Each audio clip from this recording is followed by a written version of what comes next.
নমস্কার, আমি চয়ন। বাঙালি বাদ চ্যানেলে আপনাদের সকলকে স্বাগত জানাই।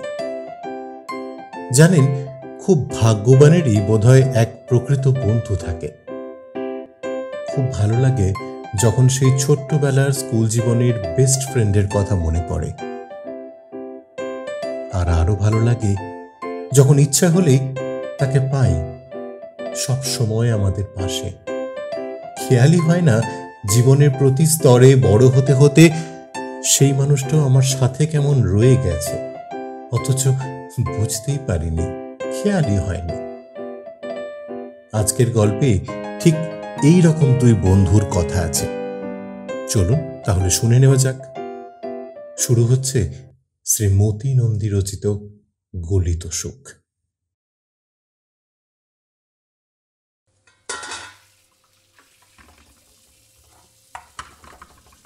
আমি এখন করবো কি তুই বল? তুই আমার শোয়ার ঘরে গিয়ে একটু বস। আমি এই দুধটা, ছেলে পায়েস খেতে চেয়েছে তো, এই হয়ে এলো। তুই বোধহয় বিরক্ত হচ্ছিস। ফোনে অবিরত ঘ্যান ঘ্যান করি, আবার বাড়িতে এসেও সেই একই কথা বলে চালাচ্ছি। কিন্তু কিন্তু তুই ছাড়া আমার কে আছে যাকে এই সব কথা বলতে পারি? বল, কাকে বলবো, কাকে শোনাবো, কাকে এভাবে জ্বালাতন করব? হয়েছে রে বাবা, হয়েছে। তোকে আর ফর্মাল হতে হবে না বাবা। 100 বার জ্বালাতন করবি। আমরা দুজন একে অপরের কাছে কিছু শেয়ার করব না তো কাকে বলবো বল? ওরা স্কুল জীবন থেকেই বন্ধু, প্রায় 22 বছরের বন্ধুত্ব। একসঙ্গে কলেজেও পড়েছে। বুদ্ধি বিবেচনায় পূর্ণিমার থেকে জ্যোতি কিছুটা দুর্বল, এটা সে জানে, এবং জানে বলেই পূর্ণিমার যুক্তি পরামর্শ মেনে চলে সে। শুধু একবার ছাড়া সে আর কোনো ব্যাপারে পূর্ণিমার কথা অগ্রাহ্য করেনি, এবং সেই ব্যাপারটাতেই জ্যোতি ঠকে গেছে। প্রসাদকে সে বিয়ে করেছিল পূর্ণিমার বারণ সত্ত্বেও। ওরা দুজনেই একসঙ্গে গান শিখতে যায় সঙ্গীতা নামে একটা গান বাজনা শেখাবার স্কুলে। সেখানে আধুনিক গান শেখাতো প্রসাদ ঘোষ। তখন সে জনপ্রিয়তার প্রথম ধাপে। 4খানি রেকর্ড বেরিয়েছে, একটা ফিল্মে একটা মাত্র গান গেয়েছে এবং সেটা হিট করেছে। প্রসাদ ফর্সা, হৃষ্টপুষ্ট, দেখতে পুরুষালী নয়, নারীসুলভ কোমল লাবণ্য তার মুখে এবং দেহের গড়নে। কথায় ও ব্যবহারে বিনীত, মৃদুভাষী। মেয়েদের সঙ্গে কথা বলার সময় বেশিক্ষণ চোখের দিকে তাকিয়ে থাকতে পারে না। জ্যোতি একটা গানের অনুষ্ঠানে প্রসাদকে প্রথম দেখে এবং দেখা মাত্রই ভালো লেগে যায়। গান তো আগেই ভালো লেগেছিল। খোঁজ করে জানলো প্রসাদ গান শেখায় সঙ্গীতায়। বাড়ি থেকে হেঁটে 10 মিনিট। পূর্ণিমার সঙ্গে গিয়ে সে ভর্তি হলো আধুনিক গান শেখাবার ক্লাসে। জ্যোতির গানের গলা ভালো, তবে সেভাবে শেখেনি। রেকর্ড বা রেডিও থেকে শুনে গলায় তুলে নিত। জ্যোতিকে দেখতেও ভালো, হালকা তসরের মতো ত্বক, চোখা নাক, পানের মতো আকৃতির মুখ এবং সুঠাম দেহ। প্রথম দিন ক্লাস করেই সে মুগ্ধ হলো এবং প্রসাদকে আরাধ্য করল। যেসব ফাংশনে প্রসাদ গান গাইতে যেত, জ্যোতি টিকিট কেটে সেখানে গিয়ে বাইরে এমনভাবে অপেক্ষা করত যাতে গাড়ি থেকে নেমে প্রসাদ প্রথমেই তাকে দেখতে পায়। একবার প্রসাদ তাকে দেখতে পেল।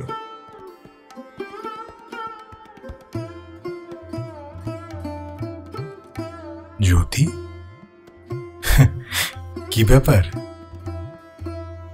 আপনার গান শুনবো বলেই তো এসেছি।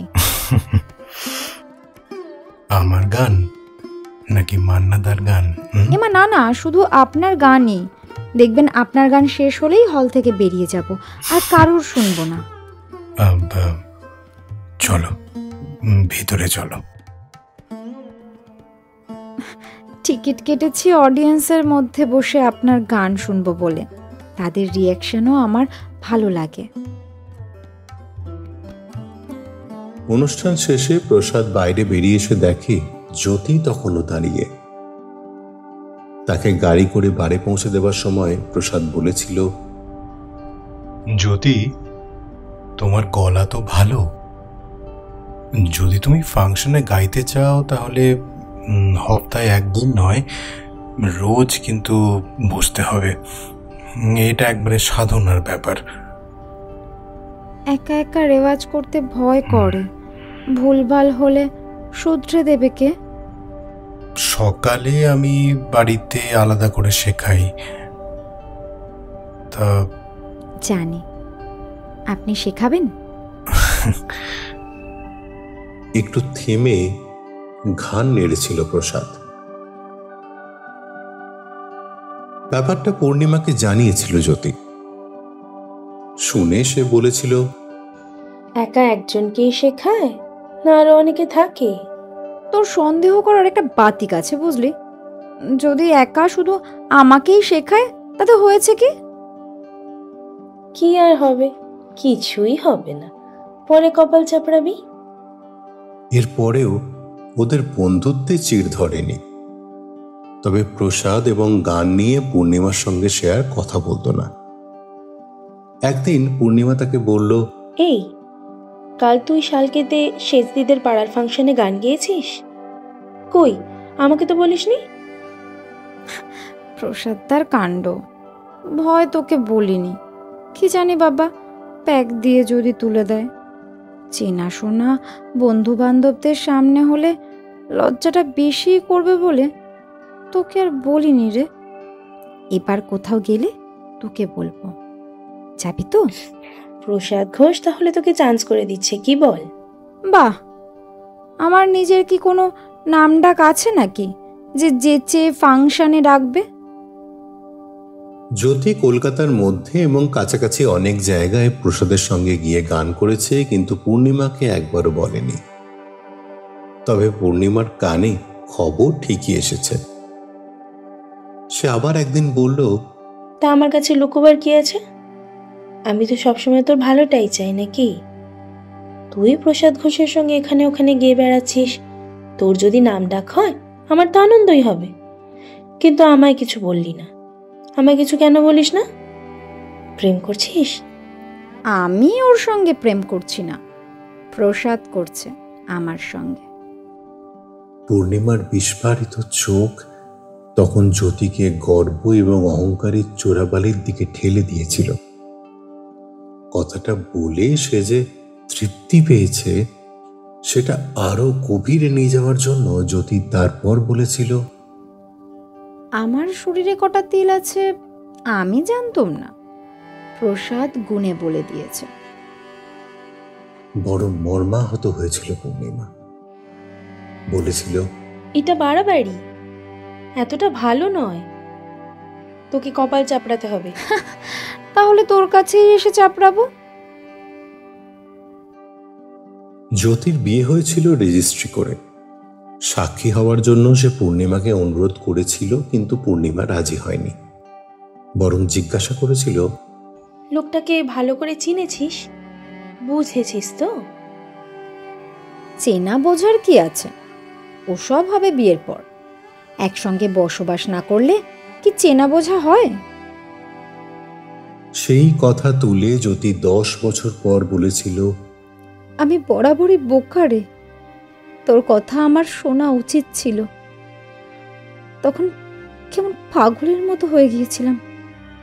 ওর গান, ওর খ্যাতি, ওর চেহারা, সব সব আমি দখল করব, সব আমার তাবে থাকবে। লোকে এসে আমার খোসামত করবে। এই সব ভেবে ভেবে মাথা ঘুরে গেছিল। এখনো অন্যরকম হয়ে গেছে। 2 হাতে টাকা কামায়, বম্বেতে প্লেব্যাক করতে তো যাচ্ছেই, ইংল্যান্ড, আমেরিকা, কানাডাতেও ঘুরে এলো। আমি ওর সঙ্গে গেছি। তাহলে তো সুখেই আছিস। না না রে। তাহলে আর তোকে ভালোবাসে না? না। অন্য আর কেউ? হ্যাঁ, ওর এক ছাত্রী। ওর ওর সঙ্গে সব জায়গাতে যায়। বোম্বেতেও গিয়েছিল। কেন, প্রসাদ ঘোষের কটা তিল আছে গোনার জন্য? এখন আমি কি করবো রে বুনি? আমি তো বউয়ের যা যা করতে হয় সব করি, তবে কেন এমন হলো রে? ও বলল গান করা ছাড়ো, তোমার দ্বারা হবে না। আমি গান ছেড়ে দিলাম। বললো মন দিয়ে ছেলে মেয়ে মানুষ করো, তাই করছি। এখন এইটাই আমার কাজ। কিন্তু কিন্তু আবার কি? তোকে কি ডিভোর্স করবে বলেছে? না, করলেই মনে হচ্ছে বেঁচে যাই। পূর্ণিমা উঠে গেল চা করার জন্য। জ্যোতি একা বসে ঘরের সর্বত্র চোখ বোলাল। মেঝে, বিছানায়, দেওয়ালে, সিলিংয়ে যেখানেই দৃষ্টি রাখল কেমন যেন একটা শান্তির আর নিরাপত্তার, যত্নের আর মমতার বাঁধন নড়ে চড়ে উঠল। পূর্ণিমার স্বামী জনপ্রিয় নামকরা কেউ নয়, খুব বেশি লেখাপড়া করেনি, কিন্তু মনের সুখ আছে এই সংসারে। একটু বিষণ্ণ বোধ করেই সে রাস্তার দিকের বারান্দায় বেরিয়ে এলো। পূর্ণিমার বাড়িটার বয়স 6 মাসও হয়নি। ওর স্বামী কাঠের ব্যবসায়ী। জ্যোতির 1 বছর পর বিয়ে করে পূর্ণিমা আসামে চলে যায়। তখন দুজনের মধ্যে যোগাযোগটা খুব ক্ষীণভাবেই চিঠি মারফত ছিল। 10 বছর পর কলকাতায় ফিরে এসে পূর্ণিমাই টেলিফোন ডিরেক্টরি থেকে নম্বর বার করে ফোন করেছিল জ্যোতিকে।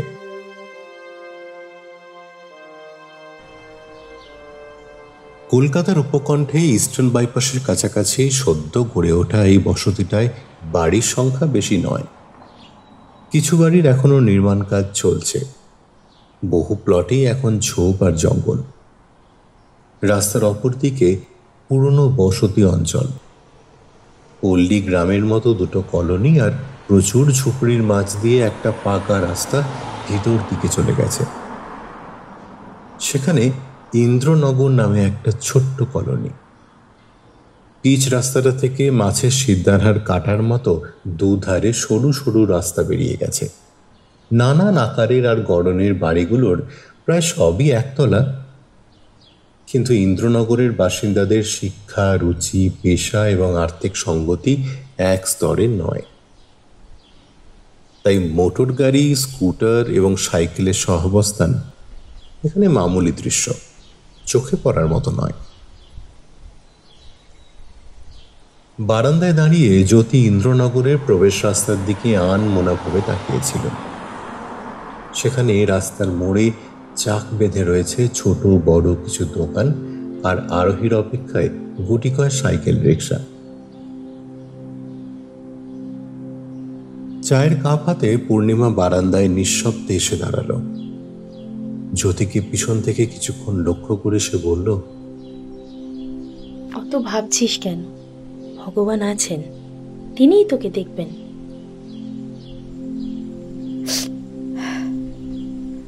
হ্যাঁ, এখন ভগবানই আমার ভরসা। আর তুই? আমার দিন রাত যে কি করে কাটে তোকে বোঝাতে পারবো না। চায়ের কাপটা হাতে নিয়ে বিষাদ মাখা চোখে তাকিয়ে থাকে জ্যোতি। পূর্ণিমার মনে হলো তাদের এত কালের বন্ধুত্ব, যা মাঝের 10টা বছরে ঝাপসা হয়ে গেছিল, আবার যেন তার ঝলমলিয়ে ফিরে আসছে। জ্যোতির চোখ দুটো কোটরে ঢুকে নাকটা আরো খাড়া দেখাচ্ছে। চোখের কোলের ছোপটা ঢাকতে কিছু একটা মেখে ছিল, যার রং এখন ফিকে হয়ে গেছে। হাতের গড়নে সেই নরম ভাবটা আর নেই। দুটো কাঁধ বড় আড়ষ্ট লাগছে। 40-এ পৌঁছতে এখনো অনেকটা বাকি। বুড়ি বুড়ি দেখাচ্ছে না, কিন্তু তারুণ্যের কোনো প্রমাণ ওর চলাফেরা, চাউনি বা গলার স্বরে নেই। পূর্ণিমার বড় কষ্ট হলো। কিন্তু বন্ধুর দাম্পত্য বিপর্যয়ের দুঃখ যে সে কিভাবে ঘোচাবে সেটাই খুঁজে বের করতে পারছে না। ওর নাম কি? কতদিনের ছাত্রী? দেখেছিস ওকে? ছায়া চ্যাটার্জি। হ্যাঁ, দেখেছি। কতদিন তা বলতে পারবো না, তবে আমার বিয়ের আগে থেকে নয়। সব থেকে আমার অবাক লাগে কেন জানিস? মেয়েটাকে কুৎসিত দেখতে, দাঁত বার করা, চ্যাপ্টা গোল মুখ, কয়লার মতো রং, রুগ্ন এইটুকু খোপা, মোটেই মিষ্টি নয়, চলনসই গলা, দেখলেই ঝি ছাড়া আর কিচ্ছু মনে হবে না। প্রসাদের টেস্ট যে এত নিচু হবে তা আমি কল্পনাও করতে পারি না। তুই নিয়ে আর ভাবিসনি তো, দুদিন পরে দেখবি প্রসাদের নেশা আপনি ছুটে গেছে। এত বছরেও যা ছুটলো না, আর তুই বলছিস কিনা দুদিনে সেটা হয়ে যাবে? না রে, তুই ব্যাপারটা ঠিক ধরতে পারছিস না। পুরোপুরি ভগবানের হাতে ছেড়ে দেওয়া ছাড়া আমার আর কিচ্ছু করার নেই। রাক্ষসীটা ক্যান্সার বা অন্য কিছুতে যদি মরে যায় তবেই আমি শান্তি পাবো। এবার আমি যাব। বড় ছেলের স্কুল থেকে ফেরার সময় হয়েছে। এখান থেকে ভবানীপুর তো কম দূর নয়। ছোট্ট দুধ সাদা রঙের মরিস মাইনারের দরজা খুলে জ্যোতি ড্রাইভারের পাশে বসল। পূর্ণিমা বলল, হুমা, এত নাম করা লোকের এইটুকু গাড়ি? প্রসাদকে বড় একটা কিনতে বল। এটা তো 6 বছর আগে সেকেন্ড হ্যান্ড কিনেছিল, এখন একটা কন্টেসা হয়েছে। মানকি সারাবি সুপারহিট করলো তো প্রসাদের গানের জন্যই। প্রডিউসার তাই গাড়িটা দিয়েছে, কিন্তু ওর ফেভারিট এই খোকা গাড়িটা। এটা নাকি ওর খুব পয়া, তাই রেখে দিয়েছে, নিজেই চালায়। এর পরের বার কিন্তু কন্টেসায় চড়ে আসবি, পাড়ায় আমার খাতির বাড়বে। তোর এখানে আবার পাড়া কোথায়? কেমন ফাঁকা ফাঁকা। আছে আছে, ইন্দ্রনগরের লোকেরা তো এখান দিয়েই যাতায়াত করে।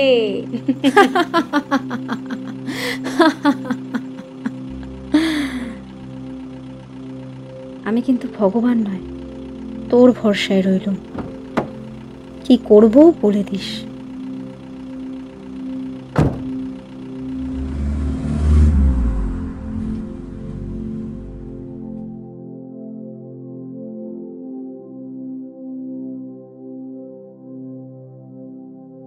গত 2 বছরে জ্যোতি মাঝে মাঝে এসেছে, প্রায় ফোন করে একই কথা বলেছে, কখনো অসহায় কাতর স্বরে, কখনো বা তিক্ত রাগী কণ্ঠে।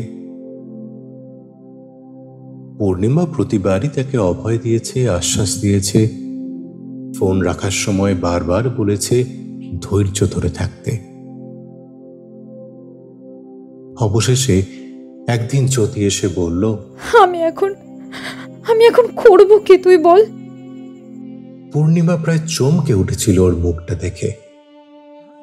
গাল দুটো বসা, দুটো হনুর হাড় উঁচু, চোখের কোটর আগের থেকেও আরো গভীর, চামড়া খসখসে, কালচে ছোপ পড়া, চোখের নিচের কালিতে আরো একটা পরত, ঠোঁট দুটো ফ্যাকাশে, নারকোল ছোবড়ার মতো চুল, পাতলা।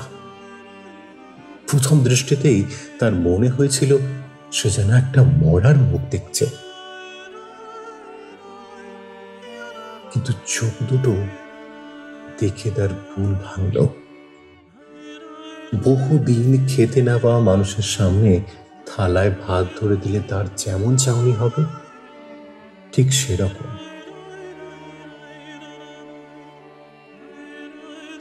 ছেলের পায়েস রান্না করার জন্য উনুনে দুধ চাপিয়ে এসছে পূর্ণিমা। সেই জন্য সে তাড়াতাড়ি রান্নাঘরের দিকে গেল। জ্যোতি এলো পিছু পিছু। আমি আর ঘুমোতে পারি না পুনি। চোখ বন্ধ করলেই ওই মাগিটার মুখ ভেসে ওঠে।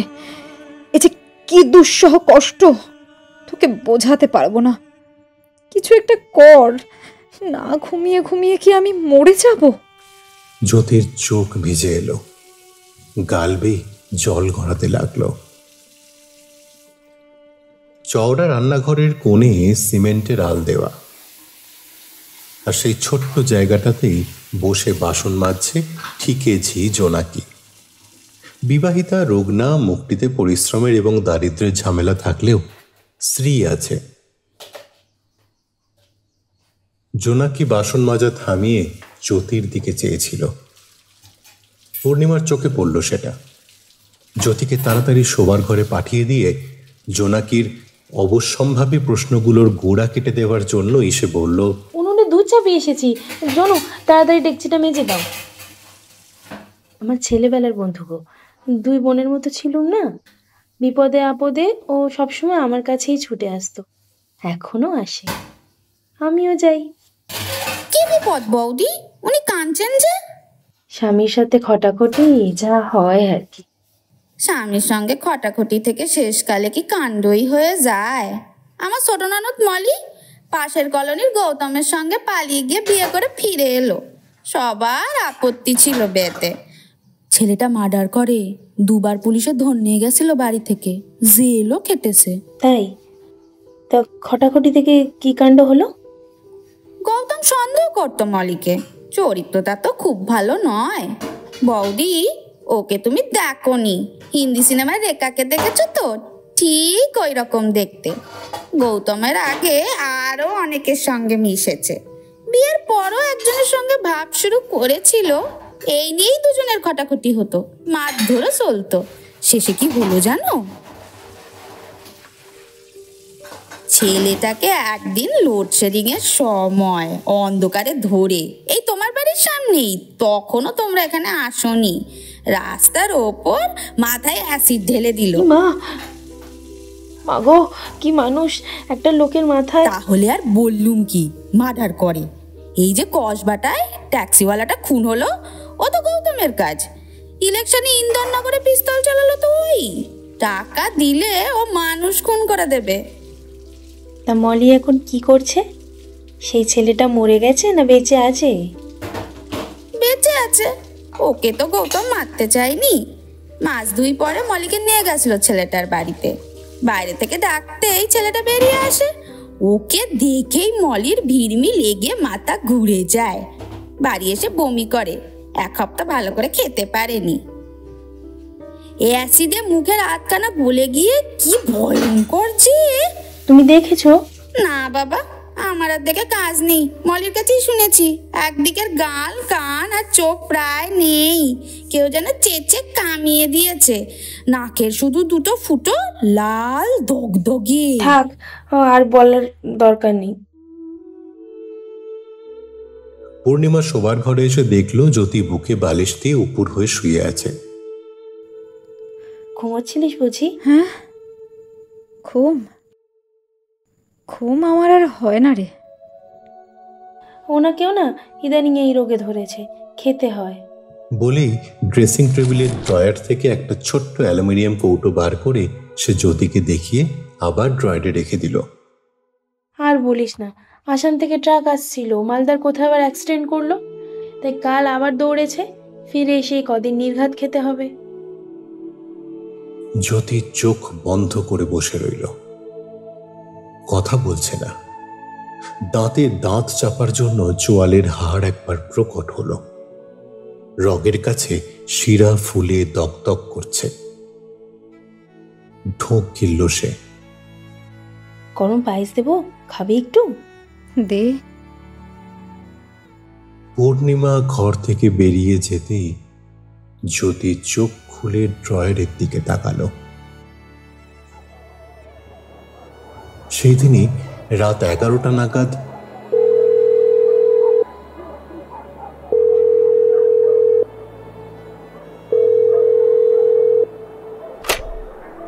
স্লিপিং পিলের কৌটোটা খুঁজে পাচ্ছি না রে, ওর দরকার, না খেলে ঘুমোতে পারবে না।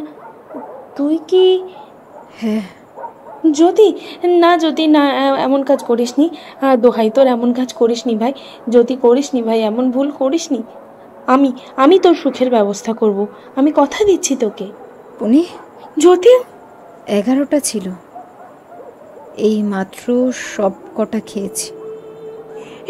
এ তুই কি করলি?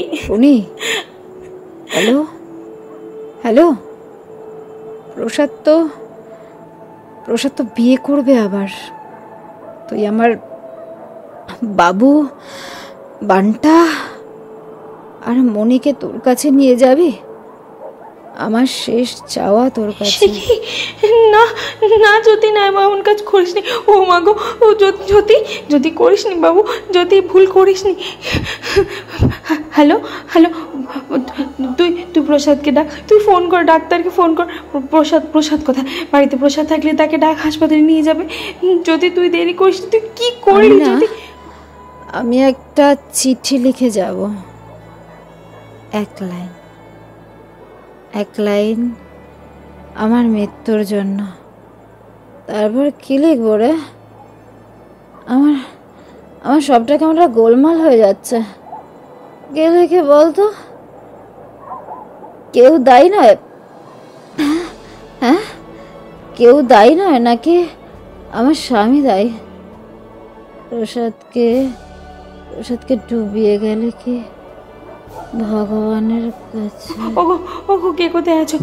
ওগো আমাকে নিয়ে চলো না জ্যোতির কাছে, এখনো গেলে ওকে বাঁচাতে পারবো। আমাকে নিয়ে চলো জ্যোতির কাছে। জ্যোতি, তোমার তোমার স্লিপিং পিলের খবরটা জ্যোতি নিয়ে গিয়ে সব খেয়েছে। আমি যাবো, ট্যাক্সি ডাকলেই তখন ট্যাক্সি পাবো না। আমি ওর বাড়ি তো ভবনপুর থানার আন্ডারে। দাঁড়াও, দেখছি আমি একটা ফোন করি। পুলিশ পৌঁছতে দেরি করেনি, আর সেজন্যই জ্যোতি বেঁচে গেল। হাসপাতালে 2 দিন রেখে প্রসাদ ওকে বাড়ি নিয়ে আসে। জ্যোতির সঙ্গে হাসপাতালে কাউকেই কথা বলতে দেওয়া হয়নি। পূর্ণিমা ওকে বাড়িতে দেখতে যায়। পূর্ণিমাকে দেখে বিছানায় শোয়া জ্যোতি হাসতে হাসতে বলে, আমি মরলুম না কেন বলতো? ভগবান চাননি রে, তাই হয়তো তার অন্য কোনো ইচ্ছা আছে। তোকে আর নিজের সম্বন্ধে কিচ্ছু ভাবতে হবে না। আমি যা ভাবার, যা করার করব। তোকে আমি সুখী করবই। কর। ছায়া চ্যাটার্জি থাকে কোথায়? ঠিক জানি না, শুনেছিলাম পার্ক সার্কাসে থাকে। ওর কোনো ছবি আছে তোর কাছে? না, কেন? এই সময় প্রসাদ ঘরে ঢুকল। পূর্ণিমার আর জবাব দেওয়া হলো না। এর 3 সপ্তাহ পর রবিবার বিকালে পূর্ণিমা বারান্দার টবে জল দেওয়ার সময় গ্রিলের ফাঁক দিয়ে দেখতে পেল সাদা রঙের একটা মরিস মাইনার ইন্দ্রনগরে ঢোকার জন্য বাঁক নেবার আগে পানের দোকানের সামনে দাঁড়িয়ে পড়ল। গাড়ির চালককে দেখা যাচ্ছে না, তবে তার পাশে বসা শ্যামবর্ণা স্ত্রীলোকটার মুখের কিছুটা পূর্ণিমা দেখতে পাচ্ছে। খুবই সাধারণ, দ্বিতীয়বার না তাকানোর মতোই। লম্বাটে মুখ, বয়স সম্ভবত 30-এর এদিকে বা ওদিকে। গলায় কানে কোনো অলংকার নেই, খোলা চুল সিঁথির দুধারে নামানো।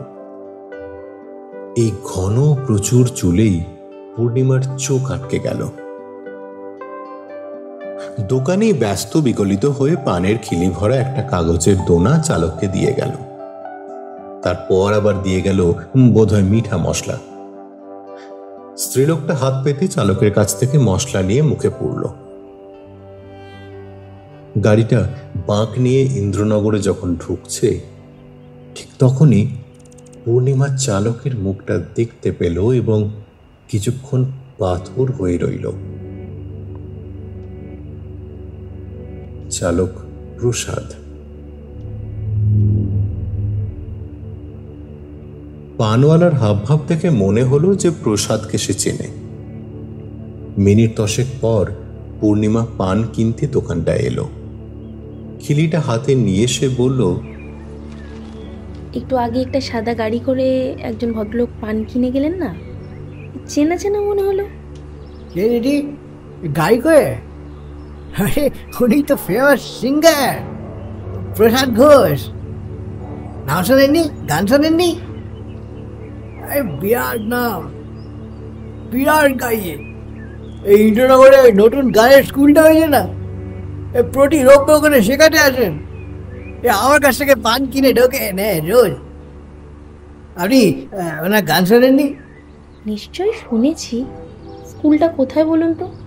এই তো ডান, ওই সোজা যান, ওই সোজা গিয়ে ডান দিকে দুটো রাস্তার মোড়ে, দুটো রাস্তা পেরিয়ে ওই তৃতীয় রাস্তাটা, ওখানে একটা লন্ড্রি আছে, লন্ড্রির পাশেই একদম গানের স্কুলটা।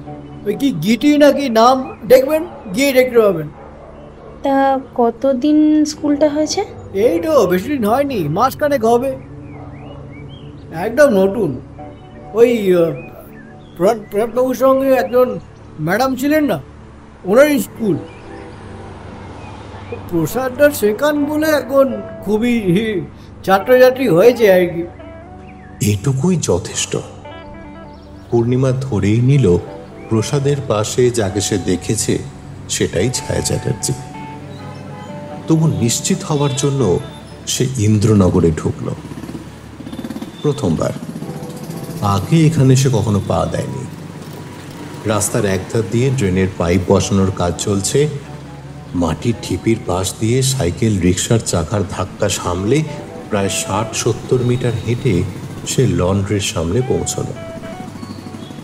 পাশ দিয়ে রাস্তাটা ভিতরে ঢুকছে, তার প্রথম বাড়ির সামনেই সাদা গাড়িটা দাঁড়িয়ে। বাড়িটা একতলায়, বুক সমান উঁচু লোহার গ্রিলের ফটক,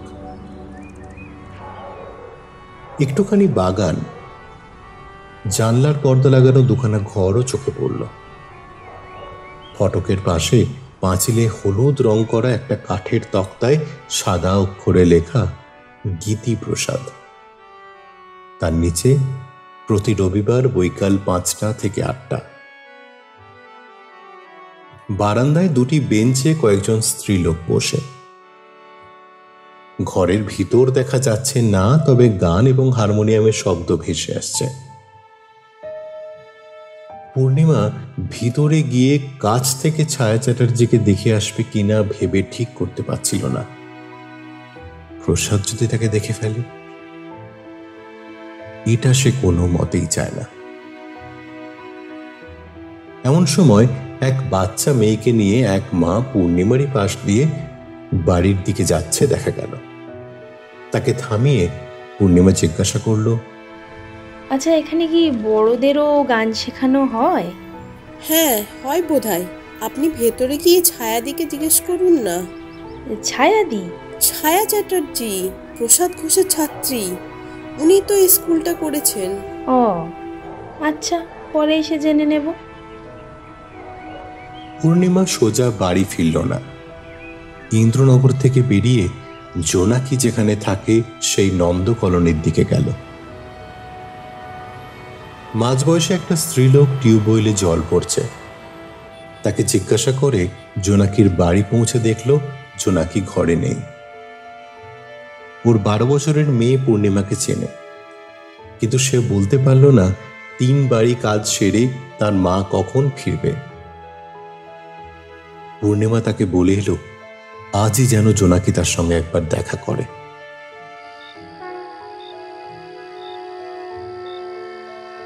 রাত 8টা নাগাদ জোনাকি এলো। বারান্দার এক কোণে দাঁড়িয়ে কোনো ভনিতা না করে পূর্ণিমা তাকে বলল,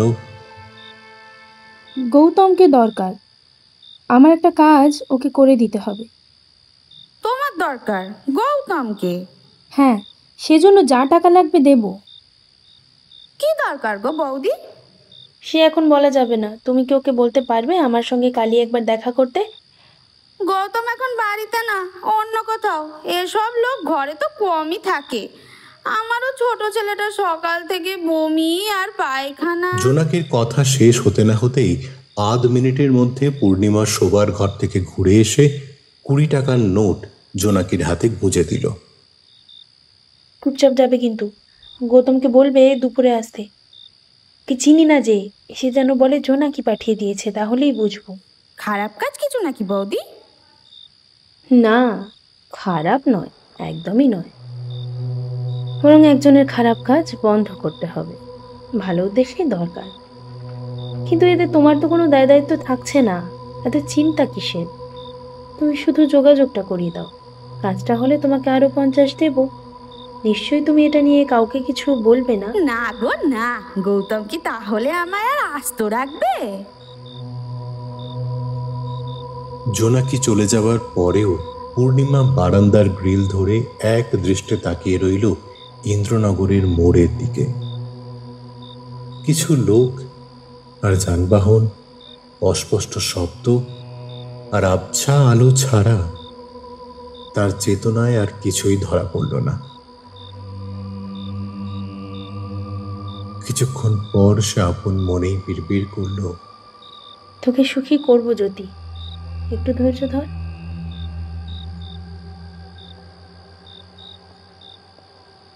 ঠিক সেই সময় পাড়া জুড়ে লোডশেডিং হলো।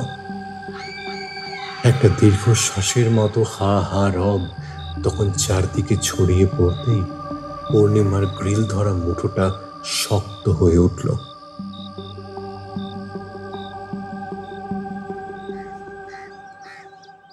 পরদিন দুপুরে বারান্দায় অপেক্ষা করছিল পূর্ণিমা। দেখতে পেল জোনাকির সঙ্গে একটা লোক আসছে। কেন জানি তার মনে হলো এই লোকটাই গৌতম, কিন্তু এত রোগা, অসুস্থ রোগীর মতো হাঁটছে, পায়ে চটি, খয়েরি রঙের সরু ফাঁদের ট্রাউজার্স যাতে ইস্ত্রির কোনো বালাই নেই, নীল কালো ডোরাকাটা হাওয়াই শার্ট, পাতা কাটা চুল, ঘন কালো গায়ের রং। পূর্ণিমা খুবই দমে গেল লোকটিকে দেখে। সদর দরজা খোলা মাত্রই জোনাকি বলে উঠল, বৌদি, এই হলো গৌতম, কথা বলো, আমি কাজে যাচ্ছি। গৌতমের মুখের সামনে হলদেটে লম্বা দুটো দাঁত, দুটো ঠোঁট ঢেকে রাখতে পারে না ওই লম্বা দাঁতগুলোকে, তাই বেরিয়েই থাকে। কিন্তু গৌতমের মুখে রাক্ষসে ধরনের কোনো ছোপ নেই। পূর্ণিমা সামান্য হতাশ হল। জোনাকির গল্প থেকে সে যেরকম একটা ধারণা করেছিল তার সঙ্গে এই গৌতমকে সে কোনোভাবেই মেলাতে পারছে না। একতলায় বসার ঘরে ঢুকে সোফার দিকে হাত বাড়িয়ে গৌতমকে সে বসতে ইঙ্গিত করল। কেন দেখা করতে চাই সেটা আর জনুকে বলিনি। ওর কাছেই তোমার একটা ব্যাপার শুনে মনে হয়েছে আমার একটা কাজ তুমি বোধহয় করে দিতে পারবে। অবশ্যই সেজন্য টাকা দেব। কি শুনেছেন আমার সম্পর্কে? তুমি একজনের মুখে অ্যাসিড ঢেলে দিয়েছিলে, জনু আমায় বলেছে। ও অসিত, তা হয়েছে কি? এটা পুরনো ব্যাপার। হয়েছে এই যে ওই রকম একটা কাজ আমার জন্য করে দিতে হবে। কেন? যে কারণে অসিতকে শাস্তি দিয়েছো ঠিক সেই কারণেই। তবে এক্ষেত্রে একটা মেয়ে আমার খুব ক্ষতি করেছে এবং এখনো করে যাচ্ছে। আপনি আপনার নিজের স্বামীকে সামলাতে পারেন না? গৌতমের এই কথাটা পূর্ণিমার কাছে অপ্রত্যাশিত, কিন্তু সে নিজেকে ম্রিয়মাণ দেখাবার চেষ্টা করতে করতেই লক্ষ্য করল গৌতম তার বুক থেকে পেট পর্যন্ত দ্রুত জরিপ করে বোঝার চেষ্টা করছে স্বামী বেহাত হবার কারণটা। অনেক কাজই আমি করি, তাতে জানের ভয় আছে, রিস্ক আছে, কিন্তু টাকা পেলে সব কাজই করে দিই। তা কত নেবে? আগে শুনি কাজটা কেমন। অ্যাসিডের কারবারে ঝামেলা অনেক, চেম্বার দিয়ে হাসিল করা বরং অনেক সোজা। পলিটিক্যাল পার্টির সঙ্গে কানেকশন থাকলে তো আরো ঝামেলা। না না, কোনো পার্টি ফার্টির সঙ্গে এর কোনো সম্পর্ক নেই, একদমই নিজস্ব ব্যাপার। অ্যাসিডের কাজ আমার এলাকার বাইরে গিয়ে আমি করি না, এতে খুব ব্যাপার আছে। তবে ইন্দ্রনগরে সে আসা যাওয়া করে, আর এটা তো তোমারই এলাকা। হ্যাঁ, মানে এখানেই তো তাহলে কাজ সেরে ফেলতে পারবে, তাই তো? দেখুন, যত সহজে বললেন ব্যাপারটা কিন্তু অত সোজা নয়। নিজের এলাকা হলে কি রিস্ক থাকবে না? জনু বৌদি আপনাকে কতটা কি বলেছে জানি না, তবে অসিতের কেসটা ছিল আমার নিজের বউকে নিয়ে, টাকার জন্য নয়, তাই রিস্কের পরোয়া করিনি। নিজের এলাকায় হলে মিনিমাম 5,000 নেব। 5? দেখুন, কেন কি উদ্দেশ্যে আপনি করতে চান বা মেয়ে ছেলেটার নাম কি, ঠিকানা কি, এসব জানার কোনো ইচ্ছে আমার নেই, দরকারও নেই। হ্যালো করি মাখো তেল, এই হচ্ছে আমার কথা। লেনদেনের ব্যাপারটা তাই গোড়াতেই ঠিক করে নেওয়া ভালো। আপনি যদি টাকা এগ্রি না করেন তাহলে আমি এখনই চলে যাব, আর করলে বাকি যা যা জানার জেনে নেবো। একটু বেশি হয়ে যাচ্ছে। অসিতের যা করেছো অতটা না হলেও চলবে, 4 পর্যন্ত উঠতে পারি। দেখুন, এ কাজে কম আর বেশি বলে কিচ্ছু নেই। Risk is risk. ধরা পড়ে গেলে কি হবে জানেন তো? পূর্ণিমা এক দৃষ্টে গৌতমের মুখের দিকে তাকিয়ে শুনে যাচ্ছিল। তার মনে হলো লোকটা বাজে কথা নয়, কাজের। 5,000 টাকা ধাপ্পা দিয়ে ঠকিয়ে নেবে না। এই দুবলা সাধারণ চেহারার লোকটার মধ্যে রয়েছে প্রচন্ড ক্ষমতা। সে জ্যোতির সুখের পথের বাধাটাকে অ্যাসিড দিয়ে গলিয়ে দিতে পারে। তার শোবার ঘরে স্টিলের আলমারির লকারে উপার্জন থেকে হিসেবের বাইরে সরানো প্রায় 2.5 লাখ টাকা সুরেন রেখে দিয়েছে। পূর্ণিমার কাছে 5,000 টাকা কোনো সমস্যাই নয়, যতক্ষণ আলমারি এবং লকারের চাবি তার কাছে আছে। দরাদরির কারবারে আমি যাই না। আচ্ছা আচ্ছা আচ্ছা আচ্ছা, বেশ বেশ, আমি রাজি। আচ্ছা, বাকিতে কাজ করি না। 80% অ্যাডভান্স চাই, বাকি টাকা কাজ হাসিল হওয়ার সঙ্গে সঙ্গে। পেমেন্টে গোলমাল করলে কিন্তু বিপদে পড়বেন। টাকা নিয়ে রেডি থাকবেন, আমার লোক এসে আপনাকে খবর দেবে, তার হাতেই বাকি টাকাটা দিয়ে দেবেন। আজই তাহলে 80% দেব। আচ্ছা বেশ, তাহলে আমার যা যা জানার দরকার এবার সেগুলো বলুন। কোনো কথা বাইরে যাবে না, গ্যারান্টি দিচ্ছি। পূর্ণিমা দেখল গৌতমের মানুষের মতো মুখটা ধীরে ধীরে রাক্ষসে হয়ে আসছে। এবার সে অনেক আশ্বস্ত বোধ করল।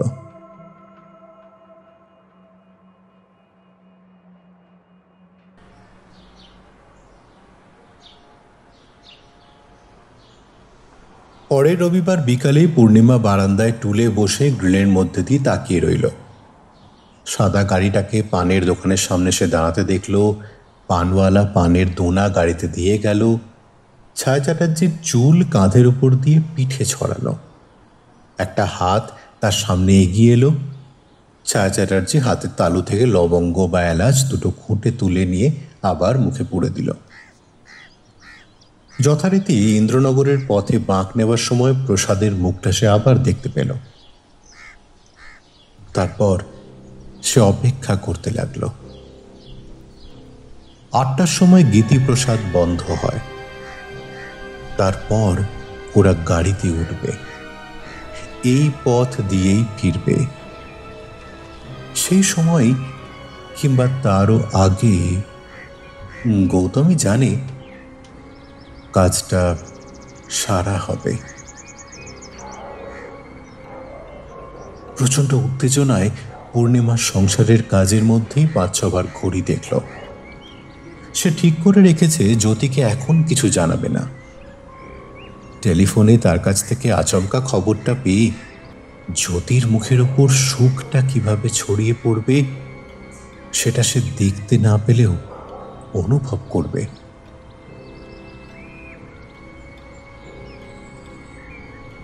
অবশ্য জ্যোতির যেরকম আবেগ ভরা মন হয়তো দুঃখও ছড়াতে পারে।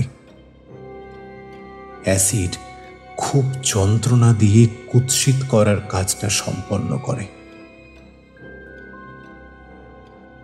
তবে গৌতমকে বলা আছে শুধু মুখের একটা পাশ, গাল, কান আর চুল বাদে সব যেন অক্ষত থাকে। কিন্তু ওকে দেখে প্রসাদের দ্বিতীয়বার যেন আর তাকানোর ইচ্ছে না হয়।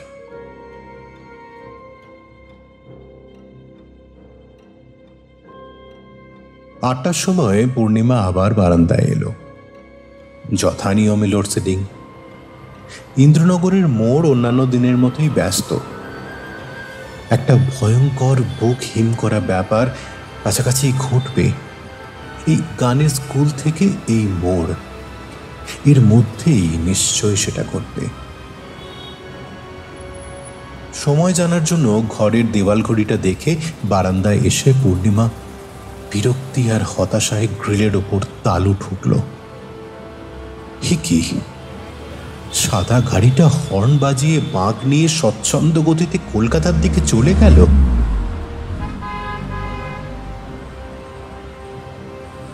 ঠিক এইভাবেই হর্ন বাজিয়ে পর পর 3টে রবিবার গাড়িটা ইন্দ্রনগরের মোড় থেকে বাঁক নিয়ে চলে গেল।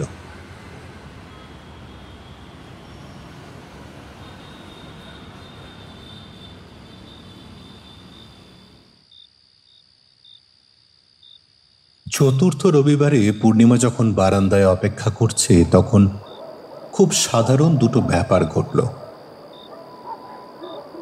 নিয়ম করে লোডশেডিং হলো, আর লোডশেডিং হওয়া মাত্রই ফোন বেজে উঠল। মুহূর্তের জন্য পূর্ণিমার হৃৎপিণ্ডটা কুকড়ে যেন সর্ষে দানার মতো হয়ে গেল। বুকে হাত দিয়ে কয়েক সেকেন্ড উঁচু হয়ে থেকে সে তাড়াতাড়ি ঘরে এসে ফোন ধরল। হ্যালো, কে? টুনি, আমি রে। এত দেরি হয় কেন তোর ফোন ধরতে? ছেলে বলল মা বারান্দায়। এই কি করছিলিস বারান্দায়? রাস্তায় কি প্রেমিক দাঁড়িয়ে? ও মা, ব্যাপার কি এত খুশি যে? আছে আছে, ব্যাপার একটা আছে, শুনলে তুই চমকে যাবি। বল তো কি? জানি না, তবু বল। ছায়া চ্যাটার্জিকে ক্যান্সারে ধরেছে। ছি পুনি, ওসব অমঙ্গল চিন্তা আমি আর করব না। একটু আগে ডাক্তার সামন্তর চেম্বার থেকে ফিরছি, চেক আপ করাতে গেছিলুম। প্রসাদের 4 নম্বর এসে গেছে, এখন বয়স 1.5 মাস। তার মানে তোর বাচ্চা হবে? এসব কথা তুই আমায় আগে বলিসনি কেন? আমার সেই বোকামির ব্যাপারটায় প্রসাদ খুব ঘাবড়ে গেছে, আর আলাদা সাথে ভরসা পাচ্ছে না। আমি এখন বলে দিতে পারি ওর গায়ে কটা তিল। তাহলে? তাহলে আবার কি? কিছু না। তুই খুশি হসনি? দারুণ, সত্যি দারুণ খবর তুই দিলি। আমার এত ভালো লাগছে তোর গলা। কতদিন যে তোর মুখ থেকে হাসি শুনিনি। জ্যোতি, বলেছিলাম তো ভগবান আছেন, তিনি তোকে দেখবেন। তোকে সুখী দেখলে আমার যে কি ভালো লাগে বলে বোঝাতে পারবো না। প্রসাদ আমার কাছে ক্ষমা চেয়েছে। হ্যাঁ, প্রসাদ ক্ষমা চেয়ে নিয়েছে। জার্মানি থেকে চিঠি পেয়েছে, সামনের জুলাইতে গাইতে যাবে। বলেছে আমাকে নিয়ে যাবে, কন্টিনেন্ট ঘুরবে। সত্যি ভালোবাসা দেখছি উথলে উঠছে। তা স্লিপিং পিল গোটা 10 পাঠিয়ে দেব? না বাবা, রক্ষে করো। এখন আমার চমৎকার ঘুম হয়। প্রসাদ বলে নাকি আমি নাকও ডাকি। পুনি এখন রাখছি, বুঝলি? ছেলে মেয়েরা ঝগড়া শুরু করলো, না থামলে না রক্তারক্তি হয়ে যাবে। রাখছি রে। টেলিফোনটা রেখেই পূর্ণিমা ছুটে বারান্দায় গেল। ঘুটঘুটে অন্ধকারের মধ্যে দোকানগুলোয় মোমবাতি জ্বলছে। মিনি বাস স্টপে কয়েকজন দাঁড়িয়ে আছে। বহু দূরে একটা গোলমালের আওয়াজ শোনা যাচ্ছে মনে হলো। একটা পুলিশের জিপ ইন্দ্রনগরে ঢুকলো। বারান্দা থেকে ভিতরে আসতেই কাজের মেয়েটি বলল, বৌদি, একটা মেয়ে ছেলে নিচে তোমায় ডাকছে।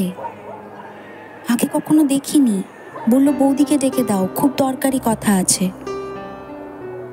একতলা সিঁড়িতে হ্যারিকেন চলছে।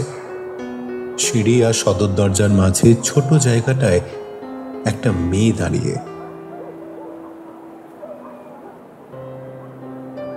পূর্ণিমাকে নিচে আসতে দেখে মেয়েটি এগিয়ে এসে বলল, গৌতম পাঠিয়ে দিল, আমি ওর বউ। বুক কেঁপে উঠল পূর্ণিমার। গৌতমের তো আর কোনো দরকার নেই। মিছিমিছি একটা মেয়ের সর্বনাশ করলো। প্রসাদ তো জ্যোতির কাছে ফিরে গেছে। শুধু খবরটা জ্যোতি যদি আজ সকালে জানাতো, তাহলে যেভাবেই হোক সে গৌতমকে জানিয়ে দিত দরকার নেই। টাকাটাও আর ফেরত চাইতো না। পূর্ণিমার মুখ করুণ হয়ে এলো। হয়ে গেছে, গৌতম বলল বাকি টাকাটা এক্ষুনি দিতে। একটু অস্পষ্ট স্বরে সে জিজ্ঞাসা করলো, মেয়েটি কি খুবই মানে বেশি কিছু হয়নি তো? উৎকণ্ঠিত পূর্ণিমার গলায় সহানুভূতি। আমাকে তো ও বলল, যা অন্ধকার ছিল তাতে কিছুই প্রায় দেখা যাচ্ছিল না। এতে অবশ্যই সুবিধেই হয়েছে, কেউ ওকে দেখতে পায়নি। আপনাকে নিশ্চিন্তে থাকতে বলেছে। আর হ্যাঁ শুনুন, কারু কাছে কখনো গপ্প করবেন না যেন, তাতে আপনিই বিপদে পড়বেন। জানি, কিন্তু মেয়েটির অবস্থা জানতে পারলে ভালো হতো। মেয়েটার বোধহয় কিছু হয়নি, হলেও খুব অল্পই হবে। ও তো বলল পাশের লোকটা মেয়েটাকে দুহাতে চড়িয়ে চুমু খাচ্ছিল। অন্ধকারে ও প্রথমে সেটা টের পায়নি। অ্যাসিড মারার পর লোকটাই প্রথমে চেঁচিয়ে ওঠায় ও বুঝতে পারলো মালটা কোথায় গিয়ে পড়েছে। ছি ছি ছি ছি ছি, কি বজ্জাত লোক রে বাবা। ও বৌদি, একটু তাড়াতাড়ি এনে দিন।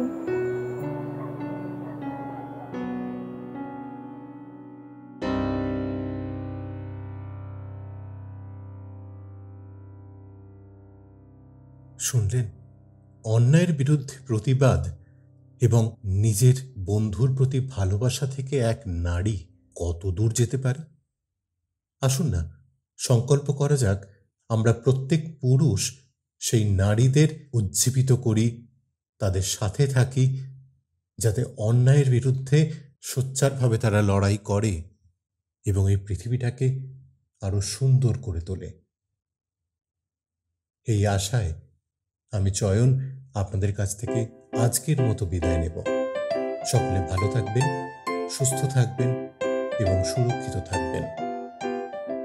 আমাদের প্রচেষ্টা ভালো লাগলে আমাদের পাশে থাকবেন, খুবই আনন্দ লাভ করব।